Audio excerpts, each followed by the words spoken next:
రాష్ట్ర వ్యాప్తంగా 90% వర్షపాతం తగ్గగా స్థానికంగా 63% లోటు నమోదైందని కాకినాడ ఎంపీ తంగెళ్ల ఉదయ్ శ్రీనివాస్ అన్నారు. మంగళవారం కాకినాడ కలెక్టరేట్లో MP Thangella Uday Srinivas, Kakinada rural MLA Pantha Nanaji, MLC Hariprasad, DCCB chairman Thummala రామస్వామిలతో కలిసి మీడియాతో మాట్లాడారు. జిల్లాకు 14 నుంచి 15 టీఎంసీల నీరు అవసరం కాగా ప్రస్తుతం 8.2 టీఎంసీలు మాత్రమే అందుబాటులో ఉందన్నారు. రైతుల విజ్ఞప్తి మేరకు డిప్యూటీ సీఎం పవన్ కళ్యాణ్ సూచనలతో తక్షణమే 1000 క్యూసెక్కుల నీటిని విడుదల చేయాలని నిర్ణయం తీసుకోవడం జరిగిందని వివరించారు. ఈ సమావేశంలో పిఠాపురం మాజీ ఎమ్మెల్యే పెండందర్ బాబు తదితరులు పాల్గొన్నారు.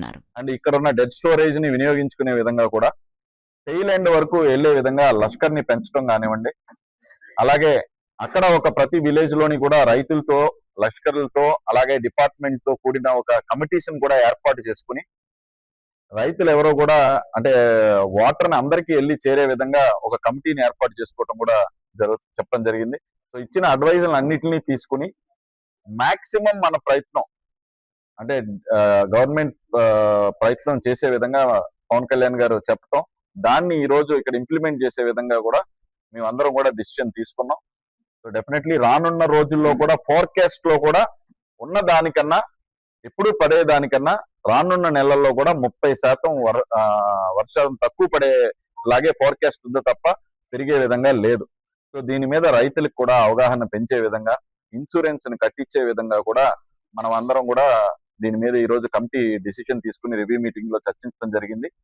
సో ఉన్న వాటర్ తో 6 to 7 టీఎంసీలు అంటే సీనియర్స్ అందరూ చెప్పడం ఏంటంటే 6 to 7 టీఎంసీ వాటర్ కనుక ఇస్తే మొత్తం పండించేసుకుంటాం అనే ఒక నినాదం అయితే వాళ్ళు తెలిపారు, ఒక డిసిషన్ అయితే చెప్పారు. సో ఆ 6 to 7 అందించడానికి అన్ని ప్రయత్నాలు చేసి ఐలాండ్ లో ఉన్న ప్రతి భూమికి, ప్రతి ఎకరానికి కూడా, ఆయకట్లో ఉన్న ప్రతి ఎకరానికి కూడా వాటర్ అందించే విధంగా సాయి శక్తిలా ప్రయత్నం చేయమన్నారు. పవన్ కళ్యాణ్ గారు కూడా దీన్ని ఎప్పటికప్పుడు పర్యవేక్షిస్తూ మమ్మల్ని అందరినీ కూడా దీంట్లో ఎప్పుడు కంటిన్యూస్ గా మానిటరింగ్ చేస్తూ అండ్ దాన్ని ఇంప్లిమెంట్ చేసే విధంగా మమ్మల్ని అందరినీ చేయమన్నారు. సో దాన్ని 100% ఇంప్లిమెంట్ చేసి దేవుని కూడా కోరుకుంటూ వర్షం కూడా పడాలని మనస్ఫూర్తిగా కోరుకుంటాం. ధన్యవాదాలు.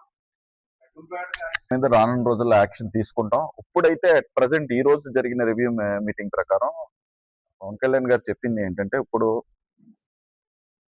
ఉన్న నీటిని ఎలా వాడుకోవాలి, మాక్సిమం నీరుని ఎలా తెచ్చుకోవాలి, అంటే ఈ జిల్లాలో ఉన్న రైతుకి ప్రతి ఒక్కరికి ఐలాండ్ లో నీళ్లు ఎలాగ వెళ్ళాలి, దానికి ఎలా ప్లాన్ చేయాలనే దాని మీద రివ్యూ మీటింగ్ జరిగింది.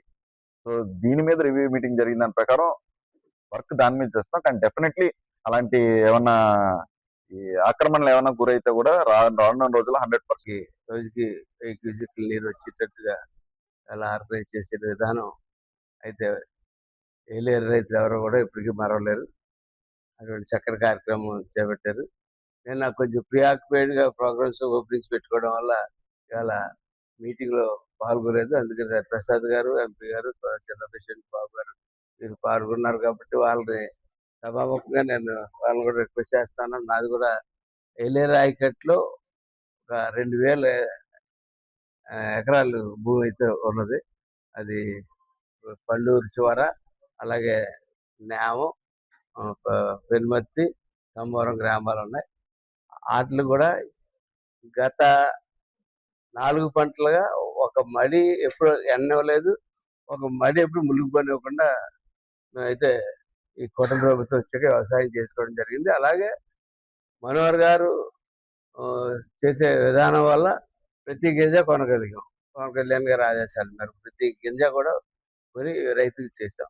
ఈసారి కూడా ఇది 5వ పంట మేము వచ్చిన తర్వాత, ఈ 5వ పంట కూడా నేను చేసిన కృషికి అయితే మటుకు అభినందిస్తా ఉన్నా వీళ్ళందరినీ. నేను రాలేకపోయాను అని నాది కూడా నా 2000 ఎకరాలను కూడా మీరు దృష్టిలో పెట్టుకుని ఎంపీ గారు దీన్ని సారథ్యం వహిస్తున్నారు కాబట్టి తప్పకుండా దీన్ని కూడా దృష్టిలో పెట్టుకుని ఆ వాటర్ రిలీజ్ చేసేటప్పుడు నన్ను కూడా దృష్టిలో పెట్టుకోవాల్సిందిగా కోరుకుంటున్నాను. ఇటువంటి పరిస్థితి గతంలో ఎప్పుడు పిఠాపురంలో ఎదురుకాలేదు. ఈ మధ్య కాలంలో నీటికి సంబంధించి ఎంత గడ్డు పరిస్థితి, దీనికి సంబంధించి ప్రత్యామ్నాయాలు కూడా ఇందాక మీటింగ్ లో చర్చించడం జరిగింది. డెడ్ స్టోరేజ్ వచ్చినప్పుడు వర్షాలు పడకపోతే, గోదావరి నుంచి నీరు రాకపోతే ఏం చేయాలనుకున్నప్పుడు స్టీల్ ప్లాంట్ కి ఇచ్చే 250 టీఎంసీల్లో ఏమన్నా వాళ్ళకి క్యూసెక్ల్లో ఏమన్నా తగ్గించుకుంటారా అడగండి. అడిగిన తర్వాత డెడ్ స్టోరేజ్ నుంచి గ్రావిటేషన్ మీద నీరు వెళ్ళకపోతే స్టీల్ ప్లాంట్కి ఎలా పంపించాలి, అదేవిధంగా ఏలేరు ఆయకట్టుకి నీరు ఎలా పంపించాలి అనే ఆలోచన వచ్చినప్పుడు లిఫ్ట్ ఇరిగేషన్ కూడా పంపుల ద్వారా నీరుని పంపించే విధంగా కూడా ఒక ప్రత్యామ్నాయ పథకాన్ని సిద్ధం చేయమని అధికారులు కోరడం జరిగింది. దీనికి కరెంటు బిల్లు అది వగేరా కలుపుకుంటే ఒక 3 కోట్లు ఖర్చు అవుతుందని చెప్పారు. ఆ 3 కోట్లు పవన్ కళ్యాణ్ గారు ప్రభుత్వాన్ని ఒప్పించి అది చెల్లించే విధంగా కూడా ఒక ప్రతిపాదన వచ్చింది.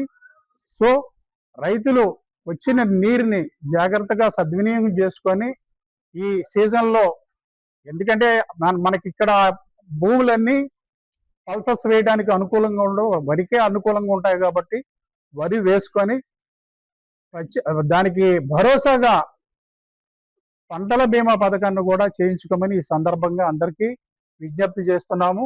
ఎటువంటి ఆందోళన చెందొద్దు. అనుకున్న విధంగా ప్రతిరోజు 1000 క్యూసెక్కుల నీరు తప్పకుండా విడుదల చేయడానికి అధికారులు కూడా సన్నాహాలు చేస్తున్నారు.